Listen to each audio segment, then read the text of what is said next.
Hello people. Today, well, I'm back with another video. Yes, I'm doing another video this soon. Today's video is on the Final Fantasy Freddy's 2 movie review and my thoughts on the movie. I've recently watched it about a couple weeks ago, but anyways, I will go with my thoughts first, and then what I think of the movie and like scenes afterwards. And now with my thoughts, this movie was actually really good. It scared me enough times, and I have two friends that could definitely confirm that, because they kept trying to scare me every like 5 minutes. It definitely got a scare factor pretty good. The way they have done like the lore with like the marionettes and the one of the child, they've done the lore pretty well. They've taken the game lore and they've surprisingly done it well with the movie. There are many examples like the marionettes, like the old animatronics and the toy animatronics. They've done that pretty well with the lore. They've also made the characters, except for maybe the originals, they've made the toys look really good compared with, like, they look the exact same as the game version. So, like, they've done that really well. They've done that with the old animatronics as well. They've done an amazing job with the movie to the game, which, wow, they do a lot of things way better. And this, I will say this right now, I have not watched the original movie of FNAF, so like I've watched a video of like parts. Like I watched a video of like parts of FNAF 1, in which in my eyes it seemed really confusing.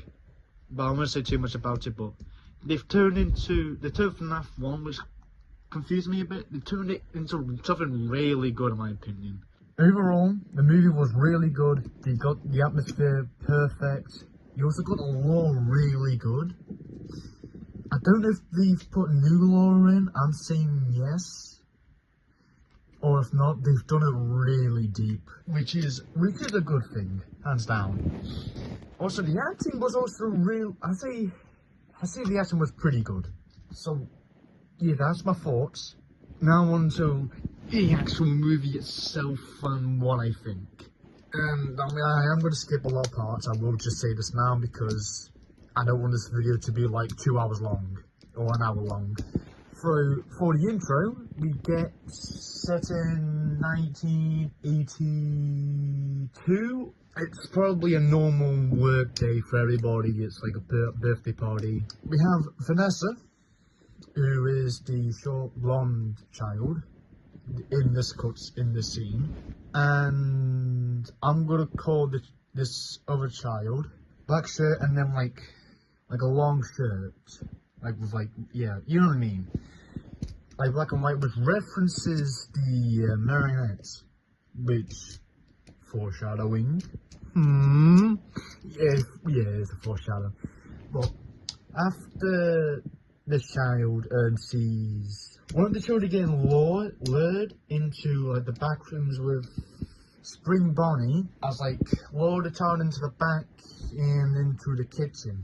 For YouTube rules and other things, that child is unconscious, and so the child goes to a bunch of parents. They just say but in a conversation which is pretty lore accurate if I had to guess. I do know a lot of the lore, but I don't know that. I know a lot, but I don't know about like the parents and stuff, but I would probably guess so. She's about to go into the back, but then Vanessa stops her, probably to give her like a fair warning, which she definitely just took one look and went, I'm not gonna bother. So she goes into the kitchen, and they've done this scene pretty well, where you have the Spring Bonnie, William Afton in this case, as we later find out, is cleaning his knife. And lore-wise, this is actually pretty accurate, as he would often in multiple things in like the game and other laws. William Afton is known for using a knife to make him non-exist anymore. Well, actually no, he's just unconscious because he is actually still alive. So the son goes in the kitchen very quietly, hides behind sinks. Like, it is so good movie, hands down. Gets the child, goes back to the hole when when after starts chasing after the child and the other child that's in her arms. Her just about gets there and then gets on the stage, screams her lungs out somehow, and then collapses onto the floor and then falls through the floor.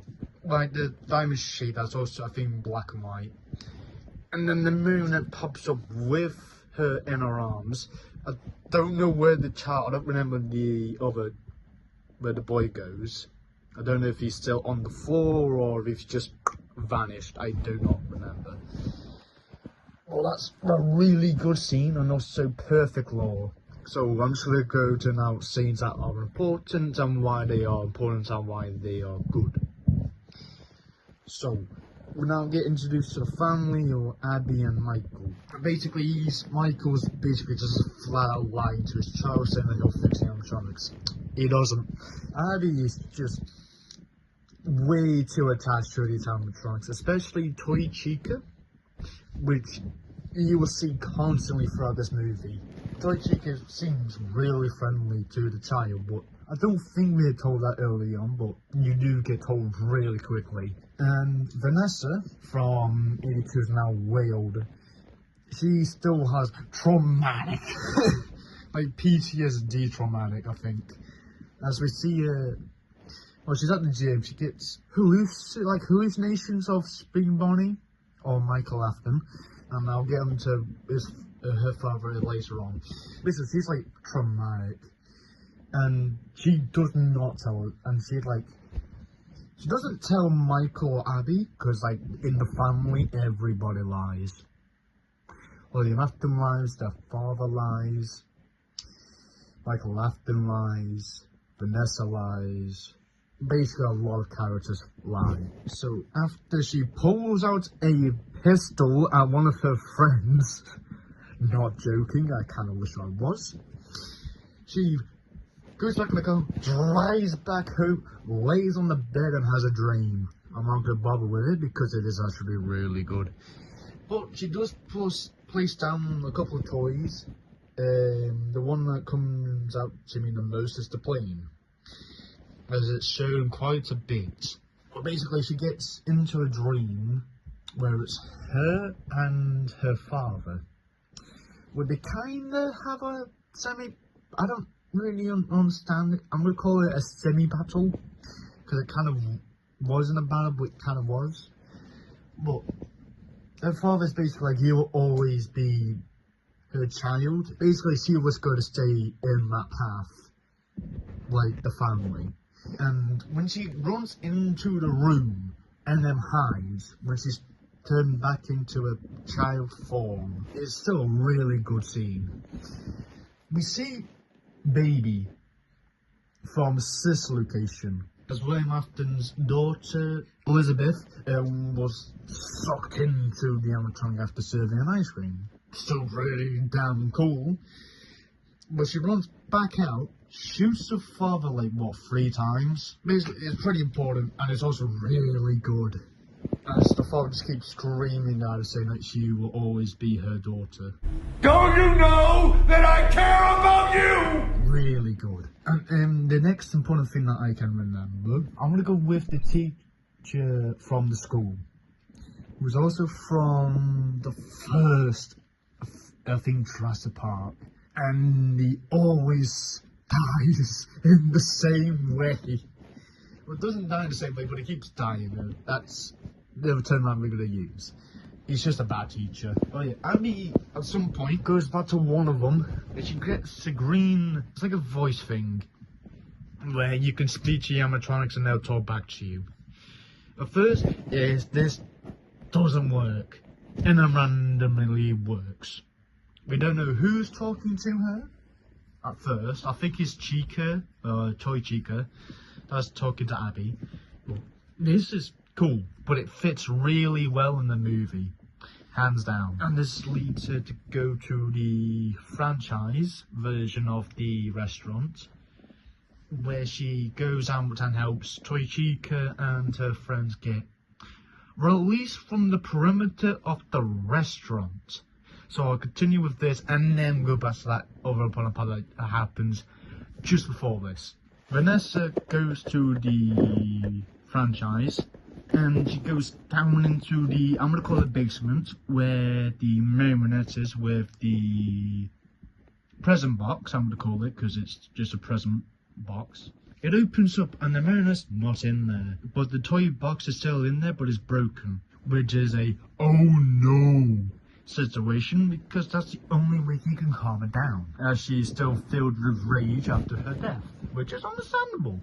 And the rage is to the parents, so foreshadowing, of course. Basically, the marionette gets to Vanessa, literally holds her against the ceiling in like the top left, next to like the door. And then she tells Abby through Toy Chica, the code, which then allows the animatronics like the premises and probably also gives the marionette some control. This is proven later on. And then she takes her and Toy Chica into a taxi where a streamer, as an actor, is just chilling in the taxi, looks at the mirror, sees Toy Chica, I think he looks back and then looks at Chica and goes, you know what, I'm only a Christian, and then just drives away, which I find hilarious. And then there's like a bunch of stuff about school and that, so I'm gonna ignore that, as I don't think it's too interesting, except for the teacher getting his head squished by Toy Chica. Okay, I'm gonna talk about the horror group, or spooky horror, spooky horror I'm gonna call it. It's two blokes and Lisa. They go to the franchise where Michael Afton, let me be very clear, Michael Afton allows them to go into the franchise, and he lies as they explore, look around and stuff. And then very suddenly, one by one, they all get unalived. It is brutal, as if you're looking at a FNAF movie, it's gonna be brutal either way, so hey ho. You're watching this and you know what to expect, probably. Anyways, they all one by one die, but I'm pretty sure Lisa or Leah gets killed by the marionette, and then also becomes a part of the marionette. And Michael Afton goes down there for whatever reason, sees the marionette, and then starts crawling at him insanely quickly. Michael Afton somehow lives, I don't know how, a damn clue how, and then turns around to the restaurant and says, "Welcome back." That's really important, but done it really well. One of the scenes where one of the camera dudes, it's like a hallway with a bunch of really small marionettes, somehow slips into the pool bit, or I would call it raft ride. He falls into that. One of the smaller marionettes fall into the pool. The man looks down and just sees like hundreds of them, and then gets pulled.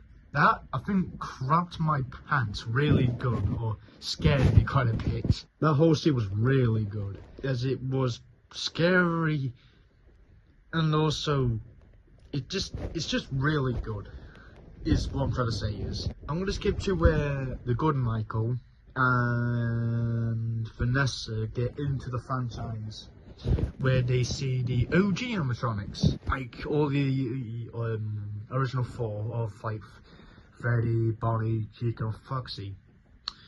They get into the office and then they make like a strategy plan after all the animatronics escape. Vanessa goes out to like stop the animatronics from hurting the parents, because the animatronics hate the parents for obvious reasons, explained by the beginning. So Vanessa goes out and stops an animatronic, well, attempts to, and then gets attacked by Mangle out of all the animatronics, which surprises me. I've also done Mangle really well. Mangle has like two heads. Jesus. Like, you think the fight's over at some point after crashing, and then pops out of nowhere again and starts attacking her. She keeps fucking reversing and keeps driving.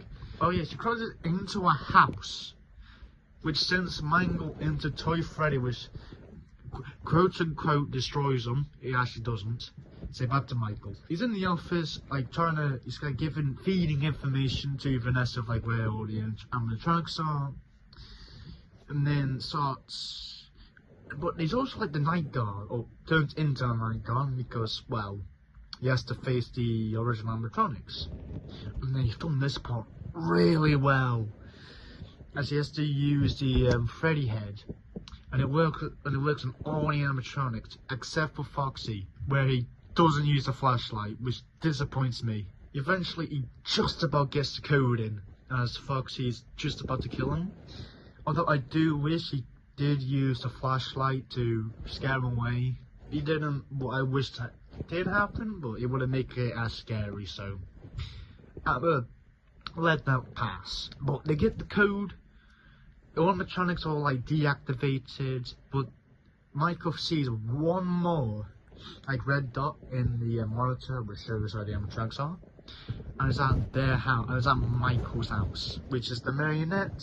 Toy Chica is with Abby, and then Toy Chica like deactivates because obviously I've got the code which deactivated everybody. The body just like opens up and with the spring lock, so it's just a nice little touch, which also has like the marionette head. Creepy as hell, but hey ho. But then Marionette gets control of like Abby and then uses her after Vanessa gets there. But then they saw like a little mini battle and all that. Okay, Michael Emily is like the daughter of the marionette child that was like the first soul into the marionette. He gives Michael a little music box that was meant for her daughter. He gives it to him and then runs away. Like, just dashes back home with it. And then uses it on the marionettes, which sets Abby free. All the toy animatronics come for every direction. You got Mangle, Toy Freddy, Toy Chica, Toy Bonnie, like, comes in. It doesn't attack them, but, like, they come in, like, basically surround them. And then Michael Afton appears, which completely, well, it doesn't really surprise me that much, as it's Michael Afton. He goes off like a rant explaining who Vanessa really is and that, or like tells her that she's been lying like Michael has and everybody else. I'm gonna say the 1995 animatronics from FNAF 1 come and starts absolutely clapping the toy animatronics, and Toy Chica is the last one that gets destroyed. Then the original animatronics also get deactivated. The 1995 animatronics like attack Michael Afton, and then he just runs off, and then Jeremiah, I think that's his name, full bodies him with his arm, which makes him fall, which is pretty funny. That whole scene there was done really well. A lot of suspense. The animations, the attacking, great. The acting was also really good. The main part, just Jeremiah bodying Michael Afton, was just the best for me. I mean, come on. You have to agree with me there. Michael and Abby leave. I don't know if they leave with Jeremiah or not, but leave Vanessa there after, like, you don't follow us because, like, you've been lying and that, which makes her sad. And then the marionette comes up from behind and then takes over her with like a really sadistic smile at the end. Like, that is the end of the movie. But overall, this movie is good, as it's good atmosphere scale wise. They've done the lore really well, as like it connects back to the game perfectly. Good acting. The turned FNAF 1, which confused me a bit, they turned it into something really good in my opinion. So I have high hopes for the third movie, which I would guess is coming out at some point. But it's definitely coming out. But overall, good movie in basically every single way. I have no complaints. So, with that done, I hope you guys have like this video. I don't know if I've done a good job or not at all, because I'm just doing this off the fly like always. With that, I hope everybody's had a good day, and I shall see you guys later. Bye bye!